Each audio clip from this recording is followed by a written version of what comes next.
What's up guys? This is Gege Reacts. So, for today's video, itatakal natin dahil yung gurong pinagbintangan nagtuturo ng mali, nagsalita na. So, kung natatandaan nyo to, ito yung nag-viral na picture or video ng isang teacher na ang tawag daw sa noun sa Tagalog or sa Filipino is pangalan. Then, may mga nag-comment na medyo tulok-tulok na mali daw yung sinabi ni ma'am, no? Itong balita na to, makikita niyo to sa article ng balita.mb.com. Bago lang to, kahapon lang to, at ang sabi niya, sa eksklusibong panayam ng balita kay Teacher Ann, ibinahagi niyang hindi naman sumama ang loob niya sa natanggap na mga negatibong komento, ngunit naisip daw niyang nakalimutan ng mga ito ang mga napag-aralan nila noong sila ay estudyante. So sabi niya, ang naisip ko po agad, nakalimutan na nila ang napag-aralan nila noon sa school, ngayon alam na ulit ang pangalan. So yun, yun yung nangyari, no? Yun yung naging outcome nung pagiging viral ni ma'am dun sa post niya. Maganda yung pagiging viral niya na at least natakel kung ano ba talaga yung tama sa mali dun sa tinuturo niya or dun sa mga kinoment sa kanya. So, ang sabi pa dito sa post or sa balita, ang sabi pa dito sa balita, kaugnay nito, inihayag ng guro kung gaano kahalaga ang asignaturang Pilipino para sa pagkatuto ng mga estudyante. So, tama naman talaga, no? So, lahat naman ng subject natin sa school na tinuturo, importante talaga yan, no? Hindi ako nagsalita dahil hindi ako nagsalita dahil perfecto akong estudyante. Hindi po ako perfecto estudyante, no? Ano din po ako, medyo tagilid din ako estudyante. Pero, syempre, habang tumatanda tayo, no, nare-realize natin na yung mga tinuturo sa atin before, nung estudyante pa tayo, is nagagamit siya sa pang-araw-araw mo, lalo na habang tumatanda ka, magagamit mo siya. Hindi lang sa trabaho or sa kung ano man. Magagamit mo rin siya pagdating din sa kung magkakaroon ka ng pamilya, ng anak, 'di ba? Dahil 'yon, mga mag-aaral din 'yon. Kailangan din nilang matuto. So, ikaw as tao na may pangunahing kaalaman din dito sa mga tinuturo nila or mga natutunan mo nung estudyante ka pa, may ipapasa mo yon, di ba? Sa mga anak mo, matuturuan mo sila ng tama or kung di man tama, at least may maituturo ka na maayos dun sa mga anak mo. So, sabi pa ni Teacher Ann na hindi lamang isang asignaturang Pilipino kundi isang mahalagang susi upang mapailalim ang koneksyon ng bawat Pilipino sa kanilang pinagmulan. Sabi niya, ang asignaturang Pilipino ay kaugnay sa ating wika at kultura. Kung tatanggalin ito o babawasan, paano natin mapagyayaman ang ating kaalaman sa sariling wika at kultura? So, tama din dito si ma'am, no?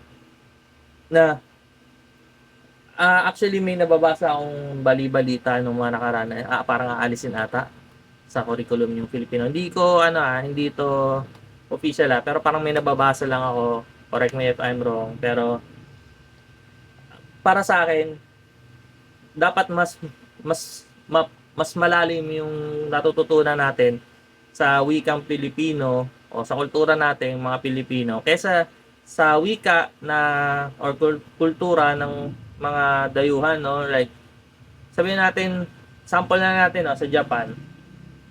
Sa Japan, may kita mo doon, ang daming mga professional na tao, first world country sila. Pero pansinin niyo, karamihan sa kanila hindi naman sobrang fluent mag-English, no? Hindi naman lahat sa kanila nagsasalita ng English kahit yung mga nasa matataas na posisyon ng mga trabaho. Actually, may napanood ako nung nakaraan.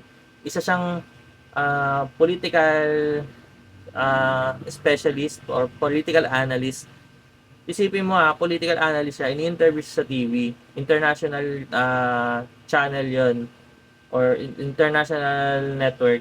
Pero nagsasalita siya dun sa lengguwahe na kung ano yung ginagamit na lengguwahe nila sa Japan, no, which is nagne-nihongo siya. Hindi siya nag-i-English. 'Di ba? Parang Oo, ano, maganda talaga ang English. Maganda rin naman talaga kung mapag-aralan ng English, matuto tayo ng English kasi it is a universal language. Pero sana wag natin kakalimutan na dapat mas isa-puso natin yung mga kultura at saka yung pag-aaral natin ng Filipino dahil yun tayo yun yung ano natin as Filipino. Yun yung trademark natin. So dapat mas marunong tayo sa Filipino kesa sa ibang lengguwahe, no? Sabi niya pa, kung ang lahat ay matutugunan, magkakaroon ng sapat na kaalaman sa Filipino at sa pagpapaunlad ng ating wika, gayon din ng pagpapahalaga sa ating kultura, no? So yun nga, siyempre, alalahan natin, di ba? May kasabihan nga siya sa Rizal, ang di magmahal sa sariling wika ay daig pa ng isang malangsang isda. So, yun. Actually, napapansin ko talaga is hindi talaga masyado natututukan yung Filipino subject na yan.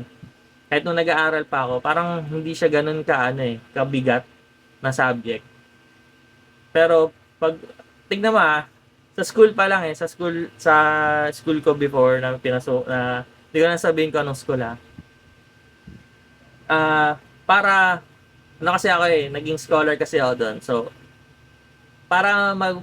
para magtuloy-tuloy ka na scholar doon sa school na yon, kailangan mo ma-maintain tatlong grade sa subject, which is uh, science, math, at English.